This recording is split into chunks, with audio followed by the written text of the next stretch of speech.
Good morning. Our hand today is going to be King Queen. We are under the gun. We open raise and we get one caller. Our under the gun raising range looks something like this.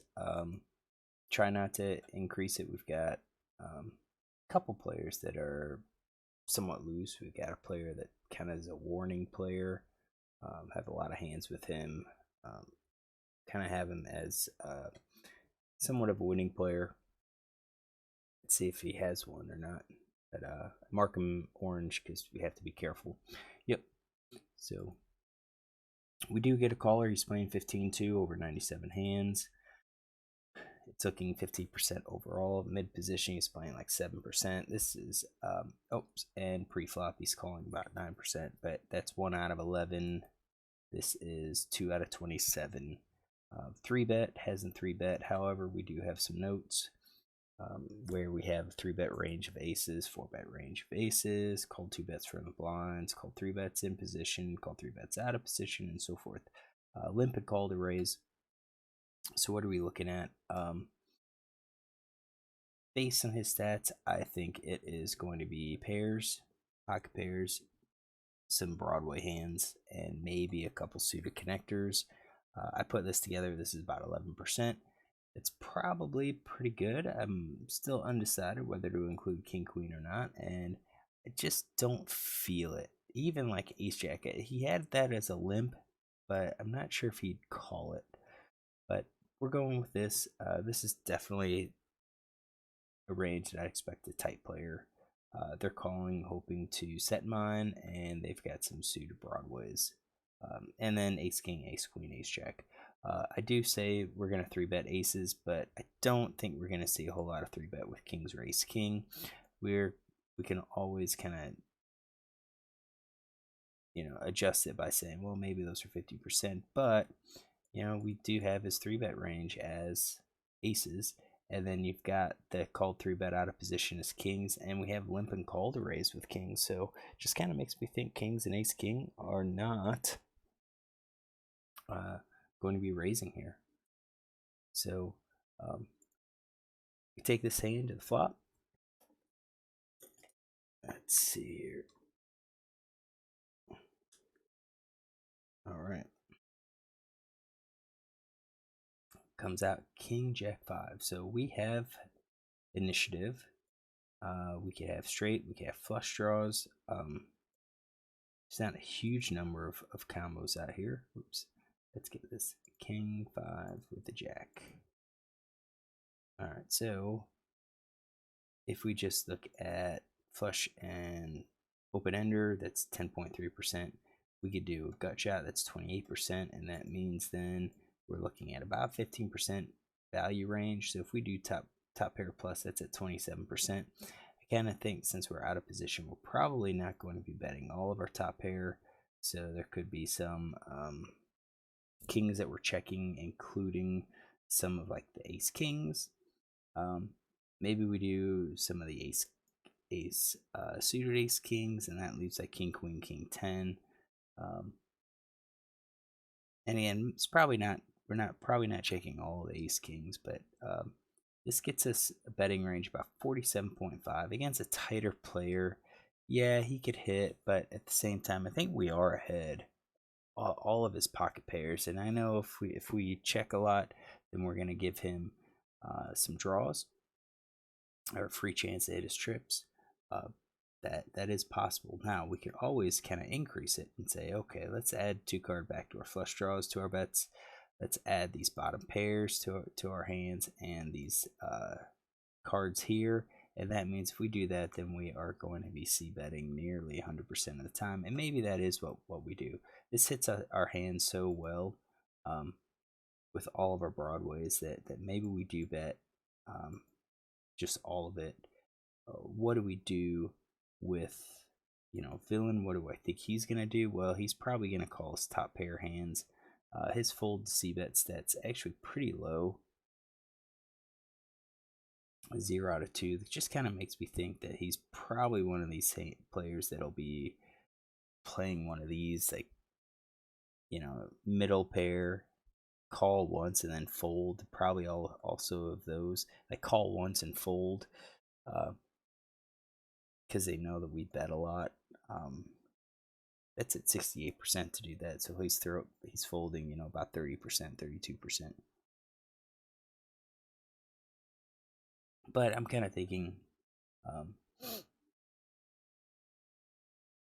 like if we have King Jack, and we have all the hands. If we have King Queen, we have a lot of the hands. Yeah, we're going to be betting our flush draws, but I think there's times where we're probably just going to be checking and hoping he just comes along for a little bit. So I'm just kind of thinking we're looking at, oops, let's do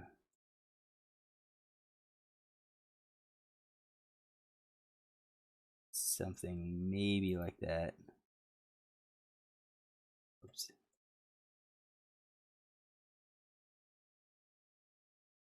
I guess King Queen could be a check, maybe 50%. Maybe sometimes we bet, sometimes we don't. Maybe if we have clubs, we can bet. Maybe if we don't have clubs, we don't bet. I mean, we've got some draws here, but that kind of gets us to about 2-1. Let's go with that. Let's say that that's what we're doing. Get our bottom pair out. Maybe something like that. So 44%. I did check, and then he bet. And let's see if he has a. We just don't have a whole lot of. I mean, we've played with this player before. I know we did. So I think part of this is that it's not within this 3-month time span.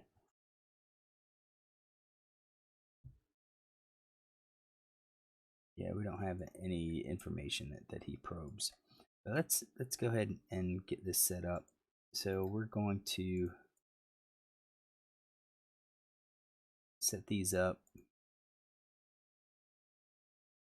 We're going to X those out. We're going to X out the flush draw and the gut shots.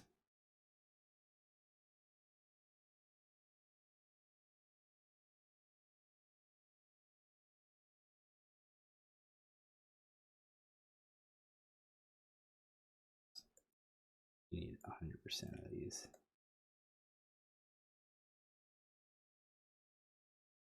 There we go. Okay, so we bet those, and then when he bets, I think we're going to be calling. Ooh, bottom pair. I don't think so. Maybe if it's a 2-card backdoor flush draw. Yeah, I think we call those.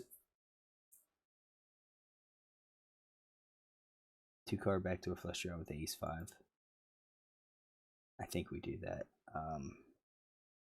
So maybe not all of them. I do think we're probably calling with those. I just think there's too many situations where we miss the C bet and then villain bets, and it allows us to call. So the question is he going to do this with all of his pairs? We're going to say he will. We'll say he does that with flush draw and gut shots as well, just to be aggressive since we skipped it. I think our check kind of looks like maybe like an ace queen, queen 10, or maybe even like 10-9, 9-8 type hand. So he bets, we call. I think that's okay.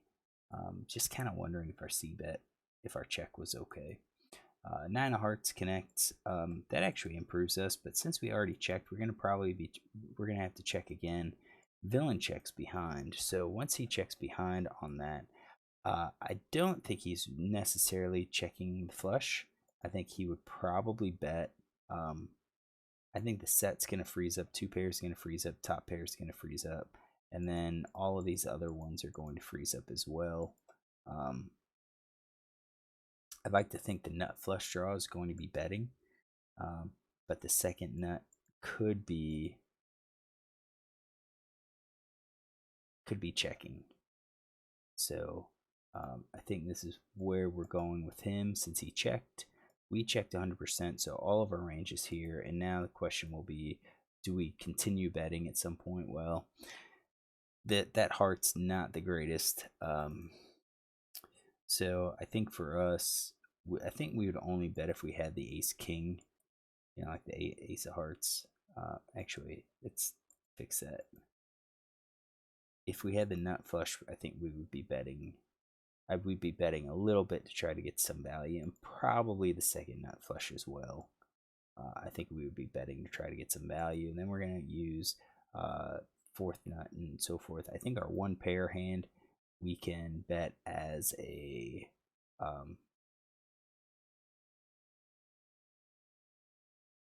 bluff. So that's like 10% for there. I think we're probably going to be using maybe like ace five, maybe sixes and sevens as a bet.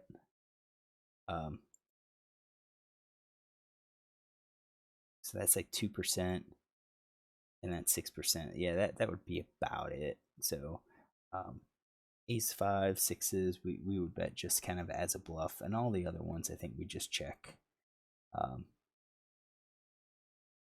And we'll probably end up calling some of these too. So we check, villain checks behind. When villain checks behind, I think we eliminate the nut flush and probably the second nut flush. So maybe the third, fourth, like all of these weak hands. So we do see a showdown. I show king queen, he shows sevens. That's definitely in his range. It's one of those one pair hands. So we won the hand, but I think working through this hand, I did have kind of a question mark about our C bet. I just feel like betting, like 45% or C bet frequency of 45% just seems a little low. And I think that's a question mark. I think how I played it was okay. Other than that, so we're going to check it out in GTO, which I already ran. So here it is. GTO suggests we're checking 45% and betting 55%. So I guess we're not too far off in our frequency. We are betting top pair hands. This is we're actually playing a very strong mixed strategy here. So two pair we're betting 100%. But then our sets, sometimes we're checking, sometimes we're betting. So I guess that kind of makes sense. If we have trip kings or trip jacks, we just really like hit the board pretty hard. Overpair, we're betting, so that's also going to be one where we're always betting. Our top pair hands, sometimes we're betting, sometimes we're checking. So this is definitely a mixed strategy to kind of get to that 55%. Flush draws seems to be I think it's interesting, like the ace queen, ace jack queen, ace queen. Okay, so the middle pair, like ace jack, queen jack, jack 10, 10 9. So having a middle pair with a flush draw, we're not really betting. That's kind of interesting. So we check, villain bet 48%. He's gonna have some of his sevens he bets, and then definitely we call. There were some hands that we would check raise, not a whole lot, but we do call. So 9 of hearts, and then my guess is we're gonna be checking a lot. So we're checking 85%. We are betting some trips now. We're betting some flushes. But we check. Villain checks behind, and then 10 of hearts, and again. I would have expected we're checking again, but this time we are betting at a higher frequency. We're betting about 50% of the time, and we're betting our quads, our nut flushes. Second nuts tend to be a check, but third, fourth, weak flushes, I guess we're trying to get some value from the flushes. Hopefully try to get called by a queen or like a king. We're not betting our straights. We're not betting three of kinds. We're not betting a whole lot of two pair. We're balancing it by weak pair and the middle pair. Some of the top pair we're betting. I can't imagine we're betting those necessarily for value, but perhaps we are. Our queen hands a check, so we played that appropriately, and then he checks behind. So I think overall our GTO strategy, or our play, kind of follows that. And I should bring this back. Going back to our pre-flop raise or our C bet, it does look like we're going a third to a half pot bet size. We're not going super large on here. And I guess it's partly because we are out of position. I think we favor the half pot size when we have some decent draws. So like the Queen 10 looks to be good one. And it doesn't seem like any one bet size is better than the other necessarily. We could probably get by just by standard 1/3 or a standard half pot bet. So hopefully you enjoy this hand. If you do, you can look tomorrow for another one.